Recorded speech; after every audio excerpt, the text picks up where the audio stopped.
اللہ الرحمن الرحیم، السلام علیکم، میں ہوں سیما کرن اور آپ دیکھ رہے ہیں پروگرام آواز ہنزا۔ ناظرین، آج کے ہمارے مہمان ہیں دولت کریم، جو کہ پاکستان پیپلز پارٹی ضلع ہنزا کے جنرل سیکریٹری ہیں اور ہنزا شنگچانگ کے CEO ہونے کے ساتھ ساتھ Hunza chamber of commerce and industry کے سابق صدر و بانی ہیں۔ بہت شکریہ سر، آپ ہمارے پروگرام میں آئے۔ سر، سب سے پہلے ہم آج کل کے ایک برننگ ایشو پہ بات کریں گے، جیسے کہ کل PSDP کا اجلاس ہوا جس میں سالانہ بجٹ کا اعلان کیا گیا۔ اس میں جو گلگت بلتستان کے دیگر جو ہمارے اضلاع ہیں ان کو اربوں کے لاگت کے منصوبے دیے گئے اور ہنزا کو صرف 50 کروڑ کا منصوبہ دیا گیا اور بری طریقے سے دیوار سے لگایا گیا ہے۔ کیا کہیں گے اس پہ آپ؟ تھینک یو سیما، اور تھینک یو ہنزا نیوز جنہوں نے آج ہمیں موقع دیا کہ ہم اپنے ایشوز کو پبلک کے سامنے اور گورنمنٹ کے جو عہدیداران ہیں، ذمہ داران ہیں، ان تک پہنچائے۔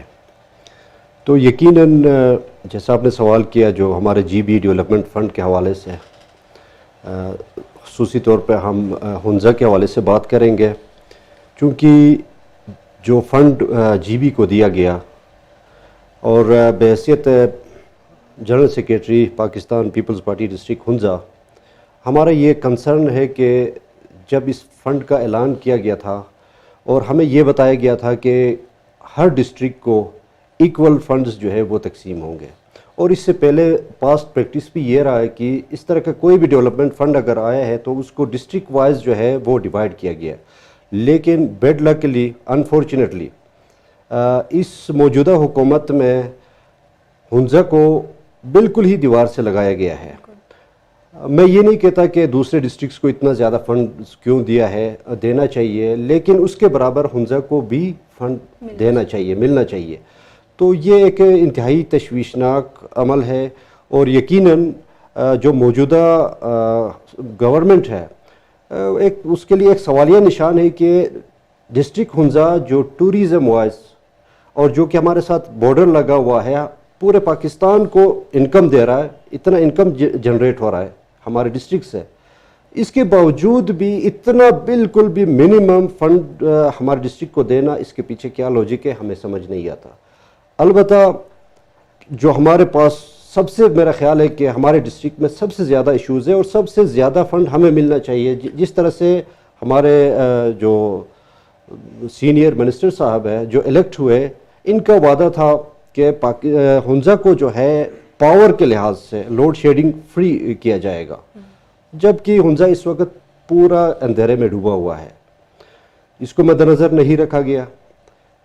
جبکہ الیکشن سے پہلے عطاباد جھیل پہ 32 میگا واٹ کی بھی بات چلی تھی، وہ بھی جسٹ الیکشن کے حد تک تھا۔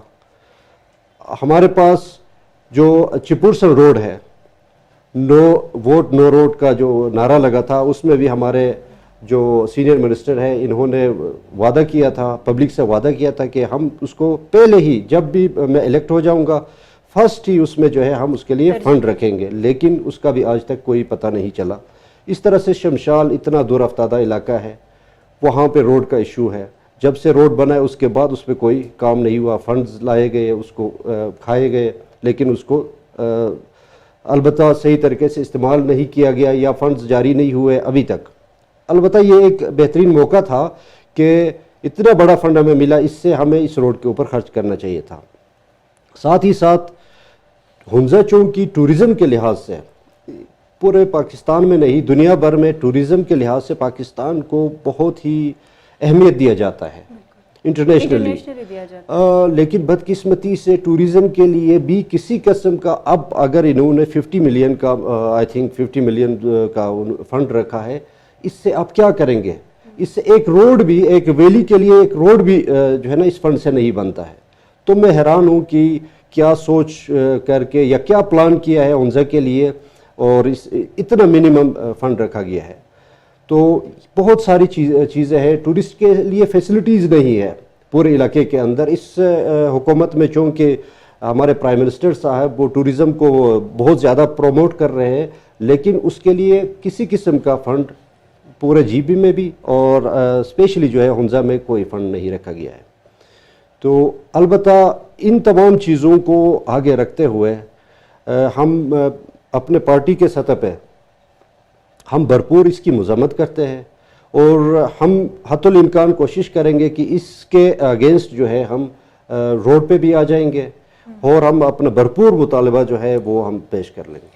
سر چونکہ آپ نے بھی کہا ضلع ہنزا گلگت بلتستان میں سب سے بڑا ضلع ہے، اس کے باوجود صرف 50 کروڑ کا کے کچھ منصوبے دینے سے کچھ نہیں ہوگا، تو کیا آپ ہمارے نمائندے کو کیا تجویز دیں گے کہ انہیں کیا کرنا چاہیے؟ دیکھیے بالکل یو آر رائٹ کہ ہنزا میرا خیال ہے 10 اضلاع میں سے سب سے بڑا ضلع ہے، اور پورے پاکستان میں ہمارا جو تحصیل ہے وہ دوسرا نمبر پہ بہت بڑا تحصیل ہے ہمارا، اور اتنا زیادہ سکیٹرڈ ایریا ہونے کے باوجود، ہمارے ساتھ اتنے بارڈرز لگنے کے باوجود یہ فنڈ تو نہ ہونے کے برابر ہے. یہ تو ہمیں اے ڈی پیز میں بھی اتنا فنڈ ملتا ہے، لیکن ایک اتنا بڑا ڈیولپمنٹ فنڈ ریلیز ہوا ہے، اس کو 10 اضلاع میں سے ایک اضلاع کو ہنزا کو بالکل بھی اگنور کیا گیا ہے.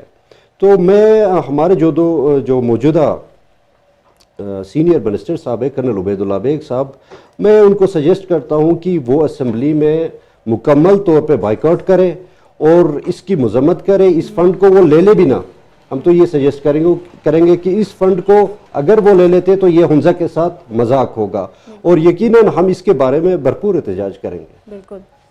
تو سر چونکہ آپ کا تعلق بھی اپوزیشن پارٹی سے ہے، تو ہمیں بتائیں کہ آپ اپوزیشن کا کس طرح کردار نبھائیں گے، اور آپ کا جو تنظیم سازی ہے کب تک ہوگا؟ دیکھیں تنظیم سازی گو کہ ہمارا برقرار ہے. اب کچھ جو ہمارے ونگز ہیں وہ ڈیزولو ہوئے ہیں، تو وہ ابھی بھی کل بھی ہمارے جو پریزیڈنٹ صاحب ہیں امجد صاحب، جو اپوزیشن لیڈر بھی ہے، وہ کل شام کو آئے تھے ہنزا. تو میں خود کسی اور پروگرام میں بیزی تھا، میں ان میٹنگ میں نہیں جا سکا. اسی سلسلے میں ہی وہ یہاں تشریف لے آئے تھے.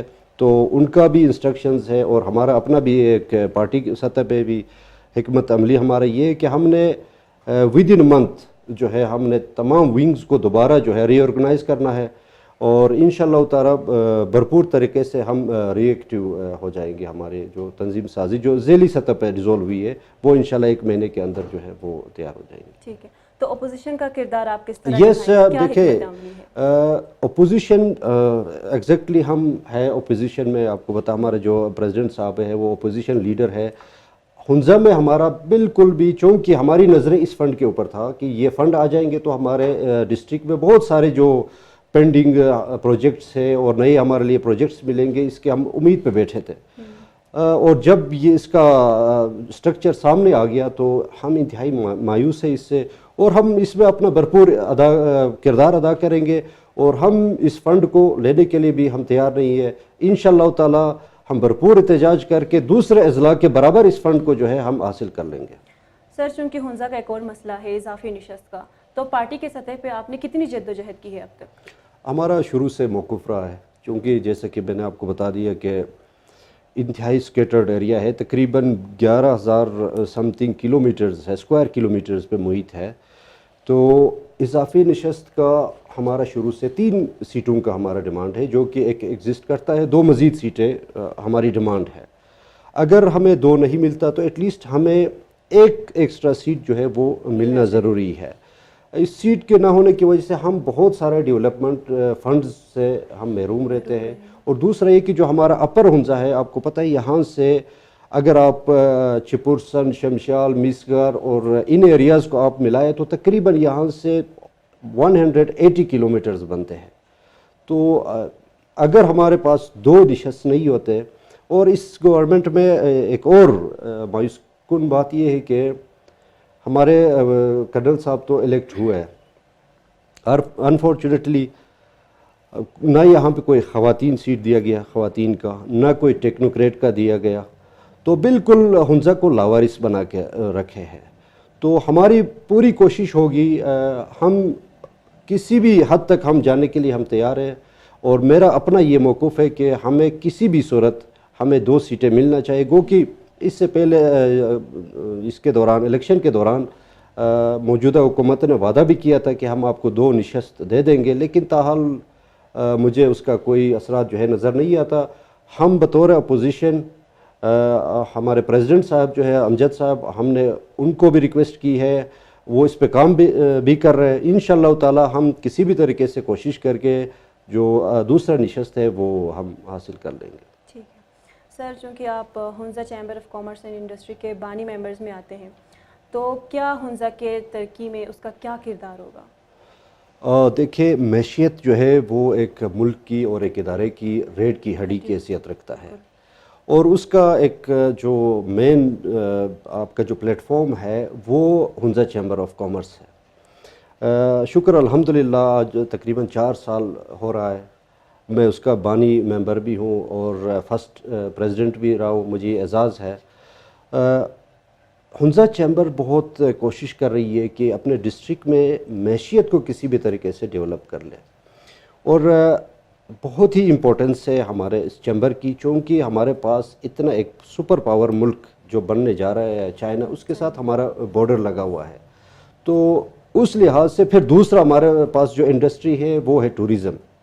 تو ان 2 سیکٹرز میں سے ہم اپنے ہنزہ چیمبر کو استعمال کر کے حال ہی میں ہم نے کوئی 6 کروڑ کا فنڈ ہم لے کے آئے، جو کارڈوں کے تھرو جو ہے وہ اس پہ امپلیمنٹ ہو رہا ہے.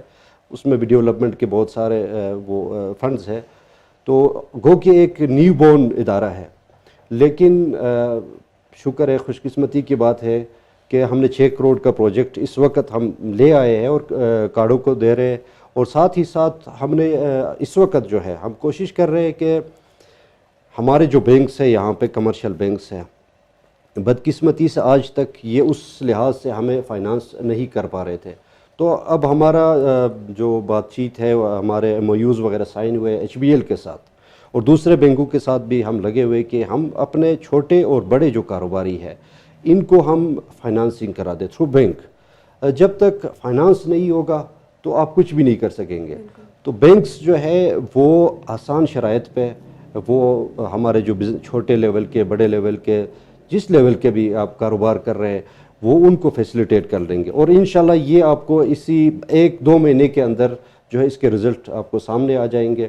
اور اسی طرح سے بہت سارے سیکٹرز پہ ہم کام کر رہے ہیں. ٹوریزم پہ بھی ہم کام کر رہے ہیں. مختلف طریقے سے ہم نے پروپوزلز بنا کے ہم نے مختلف ڈپارٹمنٹس کو دے دیے ہیں. انشاءاللہ تعالیٰ چونکہ ایک نیا ادارہ ہے، آہستہ آہستہ جو ہے اس کے ثمرات آپ کے سامنے آ جائیں گے اور لوگوں کو اس سے فائدہ ہوگا. اور میں گزارش کروں گا اپنے جو کاروباری حضرات ہیں کہ وہ آئے اس چیمبر میں اپنا ممبرشپ لے لیں، ممبر بنے اور اس سے فائدہ لے لیں، چونکہ معیشت کے لیے یہ ایک ہی ادارہ ہے، اسی کو ہم استعمال کر کے اپنے لیے ہم فائدہ لے سکتے ہیں. ٹھیک ہے سر، اس کے علاوہ آپ نے مائننگ میں بھی سرمایہ کاری شروع کی ہے، تو کیا اس سے مقامی لوگوں کو کس طرح فائدہ پہنچے گا؟ ایگزیکٹلی دیکھیں، ہمارے پاس بہت سارے سیکٹرز ہیں جس کو ہم استعمال کر کے اپنے معیشت کو ہم ٹھیک کر سکتے ہیں، بوسٹ کر سکتے ہیں. اس میں ایک سیکٹر یہ مائننگ بھی ہے، کیونکہ اللہ تعالیٰ نے گلگت بلتستان کو اور پاکستان کو اپنے جو قدرتی نعمتوں سے جو ہے وہ مالا مال کیا ہے. اگر ہم اس سے استفادہ نہ کریں، اور میں ایک بات بھی یہاں آپ کے ساتھ شیئر کروں کہ دیکھیں، ہم ہمیشہ فیوچر کا سوچتے ہیں اور فیوچر کے لیے حال کا بہتر ہونا بہت ضروری ہے. تو منرلز ہمارے پاس بہت سارے موجود ہیں اور ہمارے پاس اس حساب سے وسائل نہیں ہے کہ ہم اس سے استفادہ کر لیں. البتہ جس طرح سے آپ نے سوال کی مائننگ کے بارے میں، تو اس وقت میری کمپنی جو ہے وہ پلیسر گولڈ کے اوپر حال ہی میں ہم نے ایگریمنٹ کر کے اس پہ ہم نے کام شروع کیا ہے. اس سے یہ کہ مقامی لوگوں کو اس میں جتنے بھی جابس ہیں وہ مقامی لوگوں کو ملے گا، روزگار ملے گا. دوسرا، چونکہ سرکار نے ایک فیس رکھا ہے، سرکار کا اپنا فیس ہے، اس سے پھر ڈبل جو ہے وہ کمیونٹی کا فیس ہے. تو ایک تو ڈائریکٹ جو ہے اس طرح کے بینیفٹس ملتا ہے لیبرز کی صورت میں، پھر کمیونٹی کو جو ہے وہ ڈائریکٹ اس کا فیس ملتا ہے، سرکار کو بھی اس کا فیس ملتا ہے. پھر انڈائریکٹلی دکانیں، پیٹرول پمپس، ٹرانسپورٹس، اس طرح سے اس سے بہت سارے جو فائدے ہیں وہ پبلک کو اور پھر سرکار کو اور پھر انویسٹر کو بھی جو ہے اس سے فائدہ حاصل ہو جاتا ہے. لہٰذا ہمیں صرف ایک چیز کو فوکس کر کے نہیں دیکھنا ہے. ہم نے دیکھے جو ہمارے پاس ریسورسز ہے اس کو ہم نے استعمال کرنا ہے، اور استعمال ایسا کرنا ہے کہ اس سے ہمیں نقصان بھی نہ ہو بلکہ اس سے ہمیں فائدہ ہو. پبلک میں اویئرنیس نہیں ہے. وہ مائننگ لیز جو ہے وہ ایک اسپیسیفک منرل کے لیے ہوتا ہے. وہ ایسا نہیں ہے کہ آپ کوئی مائننگ لیتے وہ اپنا لیز لیتے ہیں اور پورے کسی کی زمین کو یا ایریا کے زمین کو آپ اپنے نام کرتے ہیں. ایسا کبھی بھی نہیں ہے. اس میں اسپیسیفک جو منرل کے لیے آپ اپلائی کرتے ہیں وہی منرل آپ نکالتے ہیں, ادروائز آپ کو اس میں کوئی رائٹ نہیں ہوتا ہے. تو اگر اس میں انویسٹ ہوتا ہے تو غالباً اس سے پبلک کو زیادہ فائدہ ہے. تو سر ہم نے دیکھا ہے کہ آپ نے بھی کسی غیر مقامی کمپنی کے ساتھ جو ہے شراکت داری کی ہے, تو کیا فائدے کیا نقصانات ہیں جو ہمارے غیر مقامی جو انویسٹرز آتے ہیں؟ ایگزیکٹ میں نے پہلے عرض کیا کہ ہمارے گلگت بلتستان کے اندر اتنے وسائل نہیں ہیں. ایک تو بدقسمتی سے ہمارے جو فائنینشیل جو انسٹیٹیوشنز ہے وہ فائنانس نہیں کرتی. تو جب تک کوئی بھی انویسٹر, گو کہ میرے ساتھ میرا ایک پاکستانی بھائی ہے اے مائننگ کمپنی کے نام سے, فرخ الوی صاحب ہے ان کے سی ای او, تو ان کے ساتھ میرا جوائنٹ وینچر ہے. چونکہ وہ اگر ہم باہر سے انویسٹر کو نہیں لے کے آ جائیں گے اور خود ہمارے پاس انویسٹمنٹ نہیں ہو تو پھر ہم اس سے فائدہ نہیں لے سکتے ہیں. اور میں تو یہ میسیج دوں گا اپنے بزنس مین کو اور اپنے کمیونٹی کے ممبران کو کہ دیکھیں ہم جوائنٹ وینچر میں کام کریں گے تو فائدہ ہوگا, بجائے کہ آپ جو ہے نان لوکلز کو آپ ڈائریکٹ لا کے ان کو آپ لیز دے دیں یا ان کو اس طرح سے کام دے دیں. آپ جوائنٹ وینچر کام کریں گے تو آپ کے علاقے کے لوگ بھی اس میں کمپنسیٹ ہو جائیں گے اور وہ آسان بھی ہو جائے گا. بالکل. تو بہت شکریہ دولت کریم صاحب, آپ نے ہمیں ٹائم دیا. ناظرین اسی کے ساتھ ہم اپنے پروگرام کو بھی ختم پذیر کرتے ہیں. اپنے میزبان سیما کرن کو دیجیے اجازت. اللہ حافظ.